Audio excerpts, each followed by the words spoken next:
Welcome to EduSprint அகாடமி. October 8 Asian Games நடந்து முடிஞ்சது இல்லையா? இந்தியா 100+ மெடல் ஜெயிச்சிருக்கோம். நம்ம எல்லாருக்குமே இது ஒரு ப்ரௌடான மூமெண்ட். வின் பண்ண எல்லாருக்குமே கங்க்ராச்சுலேஷன் சொல்லிருக்கோம். சார் சொன்ன மாதிரி இந்தியா வந்து ஃபர்ஸ்ட் டைம் 100+ மெடல்ஸ் வாங்கியிருக்காங்க. ஸோ இது எப்படி நம்ம எக்ஸாம்ஸ்க்கு அப்ரோச் பண்ணலாம் அப்படின்னு பார்த்தோம் அப்படின்னா என்னென்ன கொஸ்டின்ஸ் கேட்க எக்ஸ்பெக்ட் பண்ணுறோம் அப்படின்னா இப்போ 19th ஏஷியன் கேம்ஸ் நடந்துச்சு, எங்கே நடந்துச்சு அப்படின்னா சைனா நடந்துச்சு. இந்த மாதிரி கொஸ்டின்ஸ் வந்து நிறைய கேட்கலாம்.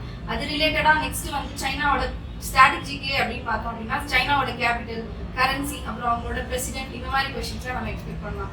அதுக்கப்புறம் மெடல்ஸ் டாலியில் யார் ஃபர்ஸ்ட் பொசிஷன், செகண்ட் பொசிஷன், இந்தியாவோட பொசிஷன், இப்படிலாம் வந்து கொஸ்டின்ஸ் நம்ம எக்ஸ்பெக்ட் பண்ணலாம். நான் சொன்ன மாதிரியே SSC, பேங்கிங், ரயில்வேஸ், TNPSC எக்ஸாம்ஸில் ஸ்போர்ட்ஸ் ரிலேட்டடான கொஸ்டின்ஸ் 2லேருந்து 3 மார்க் வரதுக்கு வாய்ப்பு இருக்கு.